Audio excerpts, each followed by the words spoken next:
Sadaqallahul azim.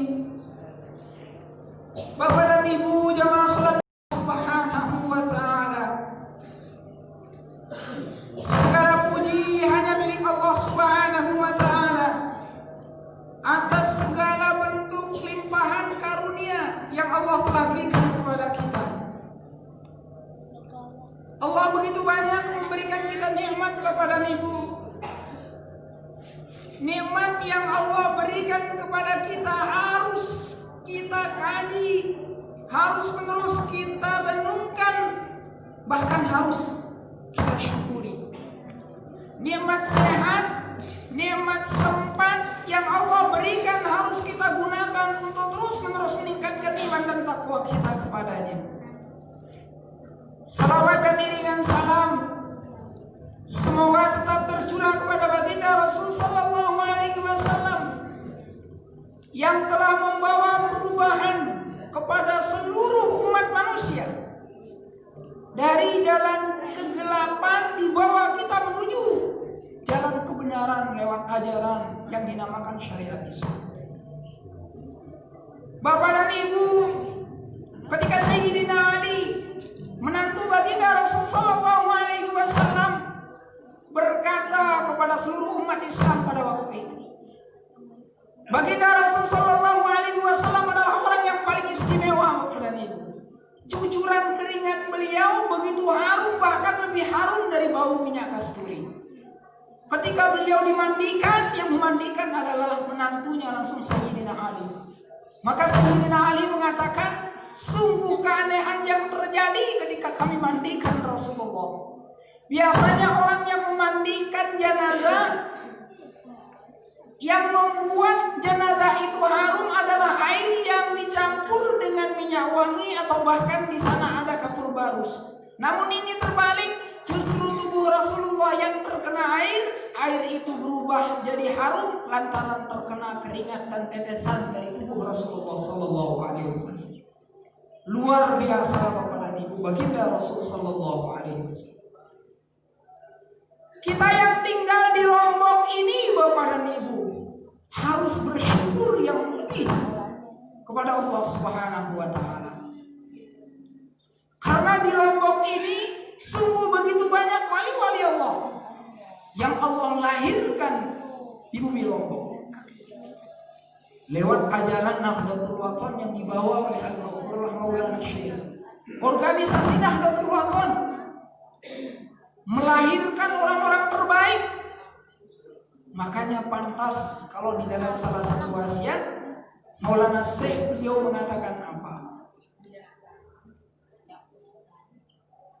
Di Lombok sebelum lahir Nahdlatul Wathon, sungguh paham animis itu menjadi seorang utama, menjadi paham utama di Lombok. Bahwa di Lombok sebelum ini paham animis panutan asli. Sewaktu-waktu didatangi dai, akhirnya lahir Sultan Rinjani. Alhamdulillah lewat organisasi Nahdlatul Wathon Bapak dan Ibu, kita mengenal bagaimana cara kita beribadah kepada Allah yang diajarkan oleh guru kita. Karena sebelum lahir organisasi Nahdlatul Wathon, subhanallah, paham di Lombok beraneka ragam. Pohon yang besar yang dikatakan keramat disembah. Ada sesuatu yang mungkin dikatakan keramat, di sana mereka menyembah dan minta tanpa meminta kepada Allah Subhanahu wa ta'ala. Maka Al-Maghfurullah Maulana Syekh berubah semua itu. Alhamdulillah, kita harus bersyukur tinggal di Lombok. Pada malam hari ini kita akan coba membuka sebuah kitab, Mau'izatul Mu'minin min Ahya'i Ulumiddin, yang dikarang oleh Al-Imam Syekh Muhammad Jamaluddin Al-Qasimi Ad-Dimashqi. Pada malam hari ini Bapak dan Ibu, di saat kita mengkaji kitabnya para ulama, secara tidak langsung kita berhadapan dan bertatap muka dengan ulama itu. Maka syukur siapa ada yang hadir di masjid ini Bapak dan Ibu.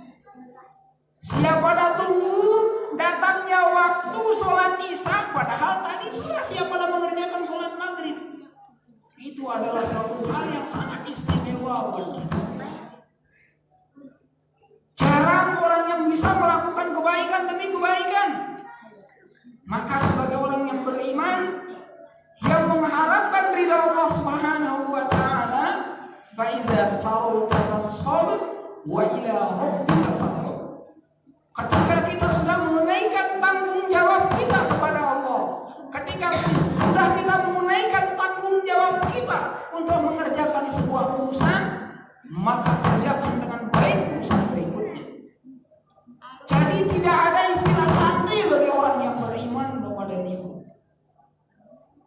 Maka seorang yang beriman harus terus-menerus menghidupkan hatinya, baik lewat amalan zikir, sholat, ataupun lewat amalan-amalan yang lain kepada Dia. Para ulama mengatakan, sholat yang kamu kerjakan, sholat maghrib yang kamu kerjakan tadi, engkau tidak tahu apakah sholatmu diterima atau tidak. Kita sudah sholat duha tadi pagi, namun jawabannya belum tahu apakah sholat kita diterima apa tidak. Kita sudah berzikir, membaca istighfar, tapi sampai saat ini kita belum tahu apakah itu diterima apa tidak. Tapi kata ulama mengatakan ada satu amalan yang wajib diterima oleh Allah Subhanahu wa taala. Tidak pernah amalan itu ditolak kecuali diterima oleh Allah Subhanahu wa taala. Apa amalan yang wajib diterima oleh Allah Subhanahu wa taala? Yaitu membaca salawat kepada baginda Rasul sallallahu alaihi wasallam. Maka sempatkan diri kita pada Bapak dan Ibu. Jangan kurang membaca salawat 1000 kali sehari semalam. Baca salawat sambil perang tasbih di depan televisi atau di depan apapun. Siapa ada gawe, mungkin saat siapa ada meriam bagi ibu-ibu, saat bapak berada di sawah mencangkul, baca salawat kepada baginda Rasul sallallahu alaihi wasallam. Siapa ada ikhlas membaca ataupun tidak, maka amalan salawat tidak akan tertolak. Sebuah hadis yang diriwayatkan dari Imam Muslim kepadanya, baginda Rasul sallallahu alaihi wasallam bersabda, "Man shalla alayya salatan sallallahu biha asyra marrah." Barang siapa yang bersalawat sekali saja kepadaku, sallallahu alaihi wasallam biha, ay bisababi salati alayya sallallahu alaihi wasallam. Sekali bersalawat kepada Nabi, maka Allah akan balas 10 kali kepada Nabi. Bayangkan. Maka para ulama mengatakan, kalau Allah bersalawat kepada kita, sudah dipastikan bahwa kita tergolong dari ahlul jannah. Salawat itu artinya adalah ucapan salam, ucapan doa, salam limpahan kesejahteraan, limpahan keberkahan. Sekali siapa baca lalu Nabi, maka Allah akan balas memberikan keberkahan kepada kehidupan kita 10 kali. Bayangkan. Yakin atau tidak yakin, karena ini ucapan baginda Rasul sallallahu alaihi wasallam, sebagai seorang yang beriman mesti kita mengatakan semuanya. Banyak sekali riwayat-riwayat yang menceritakan tentang fadilah membaca salawat kepada baginda Rasul sallallahu alaihi wasallam.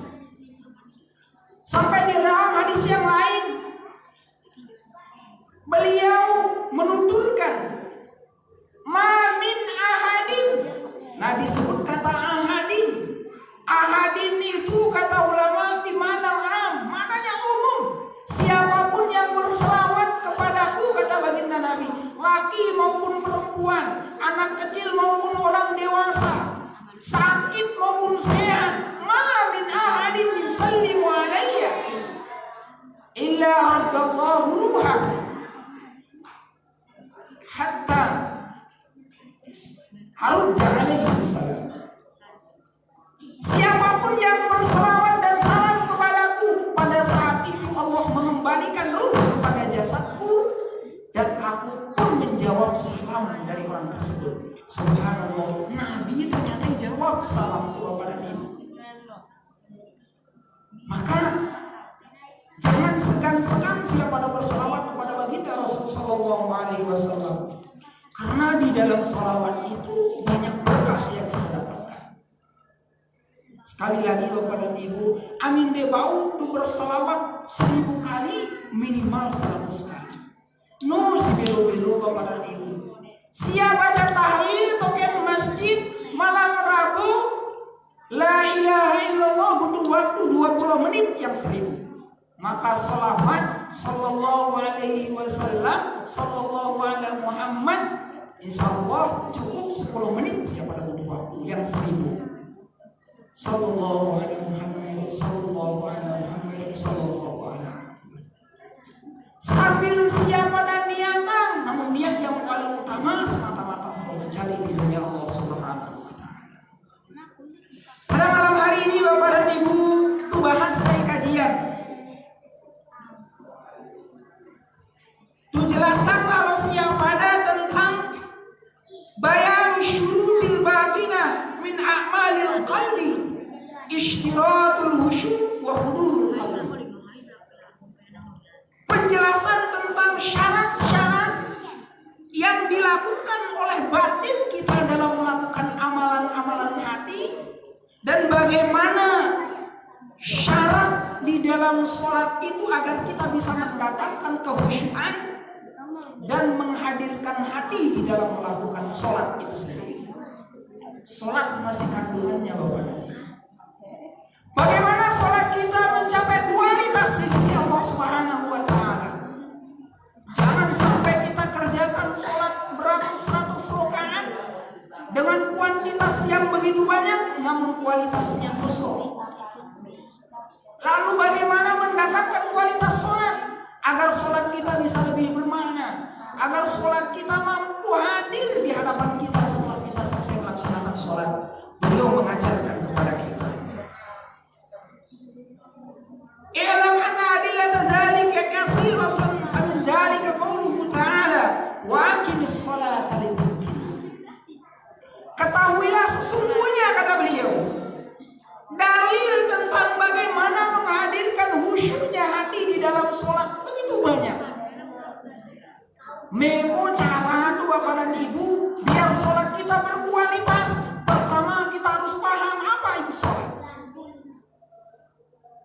Dalam salah satu dari surah Tuhan Allah berfirman wa aqimis sholata li dzikri. Kerjakan sholat itu untuk mengingatku kata Allah. Maka seorang yang ingat di dalam sholat, tentunya yang ada di dalam hatinya hanya Allah. Lalu beliau mengatakan wazahirul amri al-wujub. Pada secara zahir kalimat ini perintahnya adalah wajib. Wal ghaflatu tuladul dzikra. Dan kelalaian ghaflah adalah lawan dari kata ingat. Maka di saat hati kita, saat zahir kita sholat, lalu hati kita mengingat yang lain, pada saat itu kita dinamakan ghaflah. Berarti lalai hati kita. Bagaimana cara kita untuk mencapai tingkatan sholat yang baik? Yang pertama yang harus kita pahami adalah bagaimana memahami makna-makna yang kita lakukan di dalam sholat. Minimal ada 2 yang kita harus pahami Bapak dan Ibu. Yang pertama, paham tentang ucapan yang kita lakukan. Yang kedua, paham dengan gerakan yang kita lakukan. Saat kita paham dengan ucapan kita, lalu kita memahami gerakan yang kita lakukan, mudah-mudahan ini mengantarkan kita untuk bisa kita khusyuk di dalam sholat. Faman qala fi jami'i sholatihi kaifa yakunu muqiman lis-sholati li dzikrihi wa qawluhu ta'ala wa la takun minal ghafilin. Ada orang yang lalai dari semua sholat-sholatnya. Bagaimana mungkin dia mendirikan sholat sementara ia tidak ingat dengan sholat yang dia kerjakan?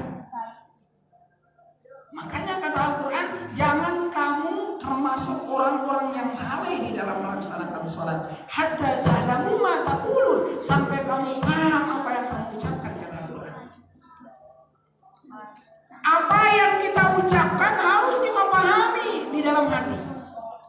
Contoh, saat siap pada takbir Allahu Akbar, minimal di hati kita mengatakan, ya Allah, hanya Engkau yang maha besar, Engkau yang maha agung, Engkau yang maha segalanya ya Allah.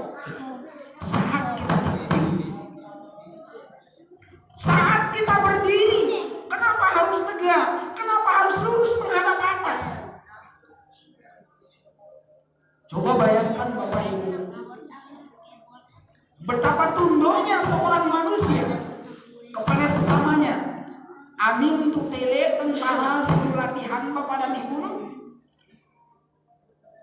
Jangankan dia akan melakukan gerakan-gerakan yang aneh, bahkan nyamuk yang hinggap di hidungnya menggigitnya, tentara takut dengan pimpinannya tegak, siap gerak, maka dia melakukan gerakan siap dengan baik. Maka kata ulama, andaikan kita tahu Allah lebih mengawasi kita, maka kita tidak akan mungkin main-main di dalam mengerjakan sholat. Namun terkadang singin dari manusia Bapak dan Ibu, sekarang kita iman kita baik, iman kita bagus, mungkin di saat nanti iman kita berkurang. Maka untuk menghadapi itu semua, ternyata kita banyak dilalaikan oleh hal-hal yang bersifat keduniawian. Kenapa iman kita sulit naik? Kenapa iman kita selalu bergerak di tempat? Karena kita terlalu cinta kepada dunia yang sifatnya fana kepadanya. Makanya baginda Rasulullah SAW di dalam menjelaskan tentang cinta kepada apapun itu, cinta kepada apa yang kamu cintai itu sederhana saja. Sebab apa yang kamu cintai bisa jadi musuh buat kamu. Apa yang kamu cintai hanya sementara. Orang tua yang kamu cintai sebatas usia, setelah mati diambil oleh Allah. Secintamu sebesar apapun, kamu tidak mungkin masuk ke liang lahat bersamanya. Sehingga baginda mengatakan, hadir baka hauna ma asa'in yakuna bagidaka yaum. Cintai orang yang kamu cintai, sederhana saja. Cintai dunia itu sederhana saja. Sebab apa yang kamu cintai bisa menjadi musuh bebuyutanmu. Banyak orang Bapak dan Ibu lantaran kehidupan dunia, harta benda yang dia cari di dunia, nanti di padang mahsyar dia berurusan begitu banyak. Akhirnya dia benci, pada saat itu muncul kebencian. Lalu sebaliknya, di saat kita benci kepada sesuatu yang terlalu, bisa jadi yang kita benci itu justru itu yang membuat kita cinta kepadanya. Wa abgid bagidaka hauna ma asa'iyakuna habibaka yaum. Benci sesuatu yang kamu memang benci sederhana saja. Sebab bisa jadi apa yang kamu benci bisa menjadi sesuatu yang paling kamu cintai.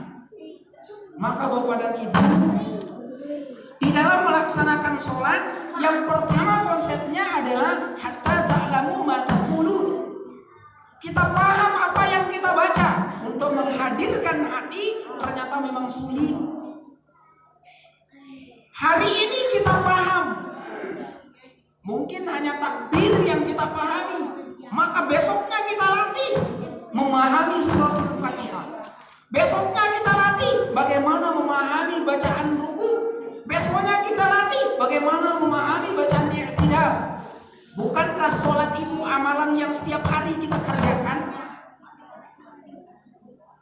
Jangan sampai umur kita sudah mencapai tingkatan umur 70 tahun, tak ada satupun dari amalan sholat yang kita pahami. Minimal kita tahu makna bacaan ruku, bacaan sujud, bacaan suratul Fatihah yang paling penting. Jangan sampai mulai dari takbiratul ihram sampai salam, tak ada satupun dari hadirnya hati pada tiap rukun sholat yang kita kerjakan. Masa ke saat takbiratul ihram sampai salam, hati kita akan lengah Bapak dan Ibu. Minimal kata ulama, hadirkan hati saat takbiratul ihram. Ya Allah, aku sholat hanya karenamu. kita latih diri kita. Kalau kita tidak latih dari sekarang, kapan kita akan mulai beribadah? Makanya baginda Rasulullah SAW menjelaskan bagaimana kriteria sholatnya seseorang yang diterima oleh Allah Subhanahu wa Ta'ala. Kalau kita ingin tahu apakah selama ini sholat kita diterima atau tidak, kita kaji hadis baginda Rasulullah SAW.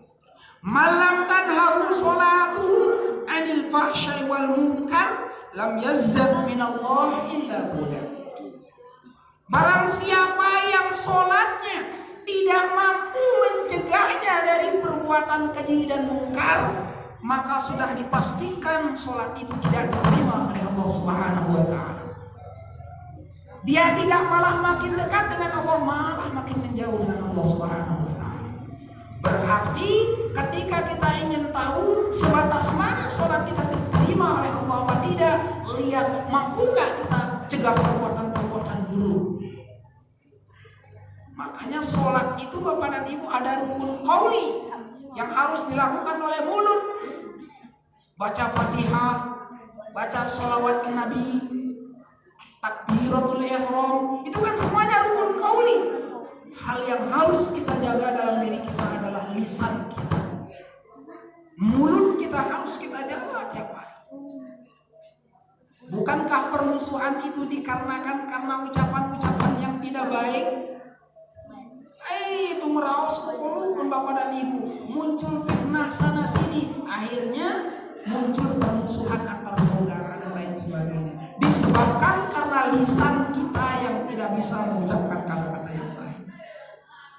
Maka sudah dipastikan Bapak dan Ibu, amin bau lisan kita mengucapkan kalimat-kalimat yang baik, kalimat-kalimat yang keluar selalu kita jaga. Sudah dipastikan sholat kita diterima oleh Allah Subhanahu wa Ta'ala. Karena orang yang sholatnya diterima oleh Allah Subhanahu wa Ta'ala akan berhati-hati mengeluarkan ucapan, akan berhati-hati di dalam bertindak, akan berhati-hati di dalam melakukan apapun yang ia kerjakan.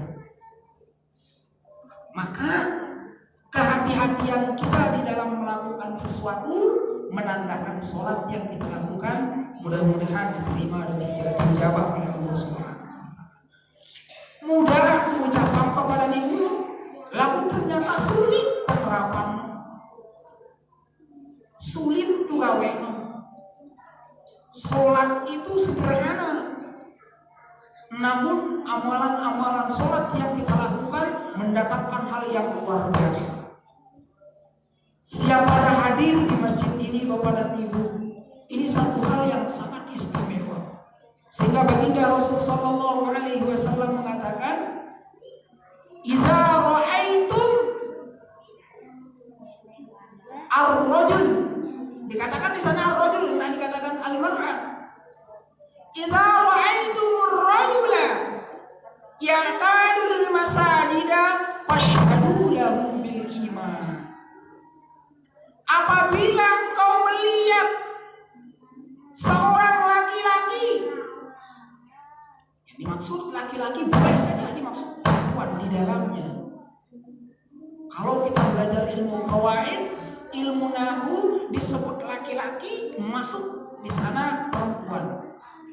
Taglibuz zukur ilal inas, disebut laki-laki, perempuan pun masuk di sana. Kalau kamu melihat seseorang itu rajin naik ke masjid, rajin datang ke masjid untuk mengerjakan sholat 5 waktu secara berjamaah, asyhadu lahu bil iman, saksikan bahwa orang yang rajin naik ke masjid itu adalah benar-benar orang yang beriman. Maka Bapak dan Ibu, ketika kita melihat seseorang rajin naik lalu masjid, kita harus saksikan dia adalah orang yang benar-benar di dalam memegang keimanan. Terserah amalan sholat kita diterima apa tidak, tapi kesaksian kita bahwa orang itu adalah benar-benar orang yang beriman kepada Allah Subhanahu wa Ta'ala. Rajin untuk gawe sembahyang, khususnya kita kerjakan di masjid. Afdhalus sholatul mar'i fi baiti illal maktubah. Sebaik-baik sholat seseorang di rumahnya kecuali kecuali sholat fardu 5 waktu. Sholat sunnah baiknya di rumah. Sholat qobliyah ba'diyah bagusnya di rumah. Namun ketika berbicara sholat fardu, sholat wajib, afdolnya dikerjakan di masjid. Afdolnya secara berjamaah.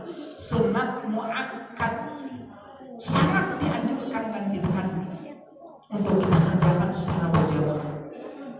Nde bau tu sempat kalau masjid bapak dan ibu siapa berdoa anak jari atau mungkin berdoa papu, suruh dia jadi imam di rumah. Atau mungkin siap berjamaah bersama keluarga di rumah. Karena mungkin balik terlalu jauh dengan masjid. Mungkin siapa ada di lapangan sana, atau mungkin ada di Ambung sana terlalu jauh jangkauannya dengan masjid. Boleh kerjakan, silakan. Tapi secara berjamaah bersama keluarga. Ini luar biasa kepada dia. Maka baginda Rasul sallallahu alaihi wasallam pun memberikan penjelasan. Kam min qa'imin hazuhu min salatihi at-ta'a wan nasab. Lega tahu sembahyang, banyak orang yang datang ke masjid untuk mengerjakan sholat. Apa yang didapatkan? Hazuhu min salatihi at-ta'a wan nasab. Tidak mendapatkan apa-apa kecuali kepayahan dan kelelahan disebabkan karena niat yang kurang baik. Ternyata Bapak dan Ibu, karena kita tidak mampu mendatangkan hati di dalam sholat, akhirnya baginda Nabi beli lega tahu sembahyang ruang sembahyang, tapi hatinya tidak dapat dihadirkan untuk Allah. Maka banyak orang yang sholat namun dia mendapatkan kelelahan dan kepayahan disebabkan karena tidak mampu menghadirkan hati saat mengerjakan ibadah sholat. Luar biasa Bapak dan Ibu. Selama ini kan debutan Bapak dan Ibu, apakah sholat kita diterima apa tidak? Sholat maghrib yang kita kerjakan tadi diterima apa tidak, kita tidak tahu. Usia kita sekarang sudah 50 tahun. Selama 50 tahun apakah kita yakin sholat kita diterima? Belum tentu. Maka kita harus sering melakukan amalan yang mesti diterima, yaitu membaca shalawat kepada baginda Rasul sallallahu alaihi wasallam. Maka amalan yang paling ampuh yang harus kita lakukan banyak shalawat kepada baginda Rasul sallallahu alaihi wasallam. Karena shalawat kepada baginda Nabi sudah mesti diterima oleh Allah Subhanahu wa taala. Terserah Bapak dan Ibu mau baca shalawat apa. Namun dasar dari shalawat, ketika para sahabat bertanya, "Ya Rasulullah, engkau memerintahkan kami berselawat. Kaifa nusalli 'alaika ya Rasul?" Bagaimana kami berselawat kepadamu ya Rasul, sementara engkau perintahkan kepada kami? Lalu baginda Nabi mengatakan, "Qulu Allahumma salli 'ala Muhammad wa 'ala ali Muhammad kama shallaita 'ala Ibrahim wa 'ala ali Ibrahim sampai fil 'alamin innaka Hamidum Majid." Tidak ada sayyidi di sana. Namun para ulama mengatakan mustahab sunnah menambahkan lafaz sayyidina. Allahumma salli ala sayyidina Muhammadin wa ala ali sayyidina Muhammad kama sallaita ala sayyidina Ibrahim wa ala ali sayyidina Ibrahim wa barik ala sayyidina Muhammadin wa ala ali sayyidina Muhammad sampai fil alamin innaka Hamidum Majid. Maka ketika kita mampu membaca ini terus menerus Bapak dan Ibu, sudah dipastikan mudah-mudahan kita mendapatkan syafaat dari baginda Rasul sallallahu alaihi wasallam. Karena ini janji dari baginda Rasul sallallahu alaihi wasallam. Maka baginda Rasulullah sallallahu alaihi wasallam di dalam menjelaskan tentang sholat, beliau mengatakan, "Laisa lil 'abdi min sholatihi illa aqala minha." Seorang hamba tidak akan mendapatkan apa-apa dari amalan sholatnya kecuali dari apa yang ia pahami dari sholat tersebut. Contoh Bapak dan Ibu, siapa paham dalam sholat hanya Fatihah saja, maka kata ulama yang sia dapatkan pahalanya hanya pahala di saat membaca suratul Fatihah. Sementara yang lain kita lagu, kita tidak tahu, hanya menghayal di dalam mengerjakan sholat. Maka sholat kita akan dapatkan sesuai dengan apa yang kita pahami dari bacaan sholat. Maka mulai malam hari ini tuh belajar Bapak dan Ibu. Malam ini kita belajar takbir misalnya. Takbir kita sudah pahami dengan sempurna. Fatihah sudah kita pahami dengan sempurna. Bacaan ruku kita pahami dengan sempurna. I'tidalnya kita pahami dengan sempurna. Paham tidak hanya dihafal.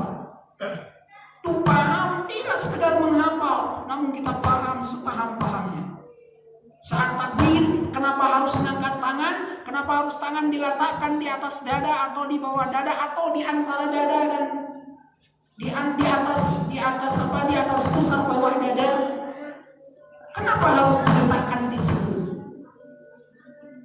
Lalu kenapa kita ruku? Harus mensejajarkan tulang-tulang punggung. Dipahami sebuah teori Bapak dan Ibu.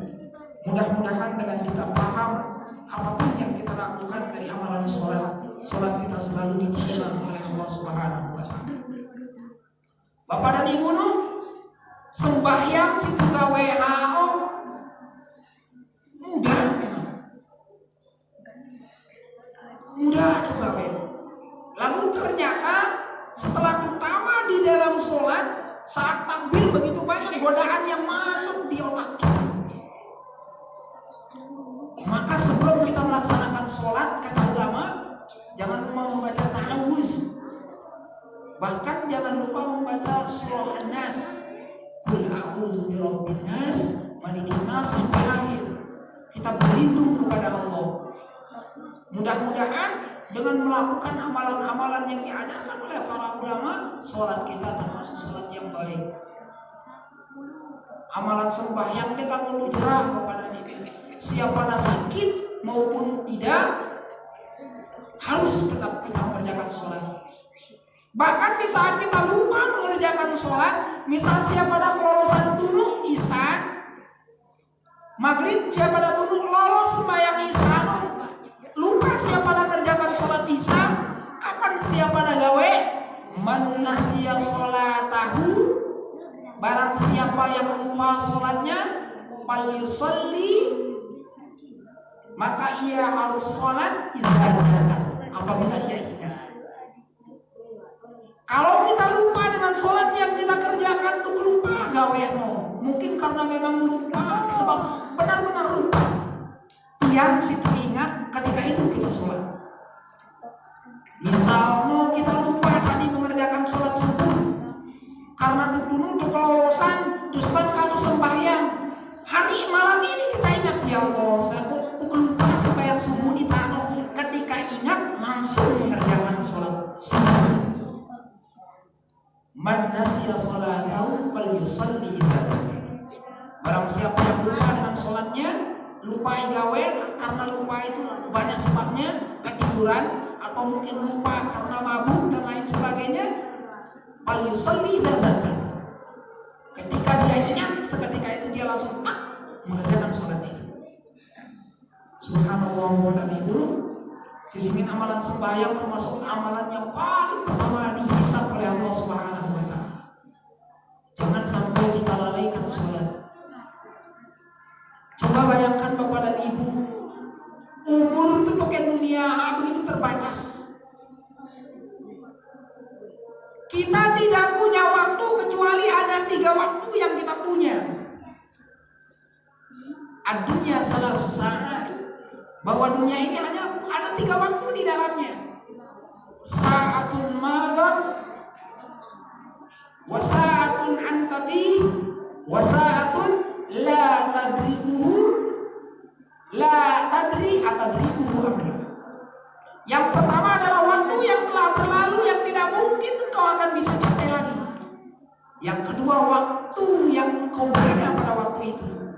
Dan yang ketiga adalah waktu yang akan datang yang kau tidak tahu apakah engkau umur sampai atau tidak pada waktu itu.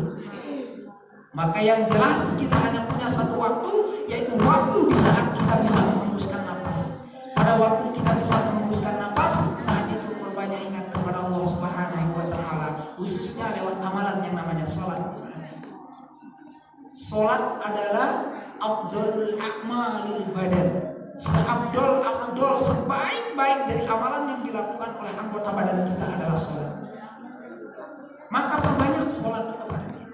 Sholat sunnah, sholat taubat misalnya. Sholat taubat kita perbanyak. Sebelum tidur, sholat witir, tambah sholat taubat. Nanti bangun tidur, sholat tahajud, tambah dengan sholat sunnah taubat. Itu luar biasa. Besok duha, ngambil duha 2 rakaat, tambah dengan sholat sunnah taubatnya 2 rakaat. Mari amalan-amalan yang bersifat sunnah kita jadikan amalan wajib bagi diri kita. Amin deh bau itu jadi yang amalan wajib minimal 2 sekali seumur hidup lah. Karena ketika kita tahu ilmunya, dia tuh gawe, maka ilmu itu akan menuntut kita di hadapan Allah Subhanahu wa taala. Dulu engkau pernah mendengarkan bahwa duha, engkau pernah diajarkan oleh gurumu, oleh ustaz-ustazmu, oleh pengajarmu tentang sholat duha, namun engkau tidak pernah kerjakan walaupun sekali seumur hidup. Ilmu itu akan menjadi penghalang kita untuk masuk ke surganya Allah Subhanahu wa taala. Jangan sampai seperti itu. Maka apapun yang pernah kita pahami ilmunya, kita mengerti dengan amalannya, kita kerjakan meskipun hanya sekali seumur hidup. Kita tahu tentang sholat tahajud, itu gawe meskipun hanya sekali. Kita tahu tentang sholat witir, kita kerjakan meskipun hanya sekali. Kita tahu fadilah puasa Senin dan Kamis, kerjakan meskipun hanya sekali. Malam ini, besok hari tanggal 25 Desember, hari istimewa untuk umat Kristen, Katolik maupun umat Kristen, yaitu hari Natal yang dinamakan hari lahirnya Yesus Kristus. Maka malam hari ini juga merupakan hari keistimewaan buat orang yang beriman, Sayyidul Ayyam, hari yang paling istimewa di antara 7 hari yang ada. Maka kita gunakan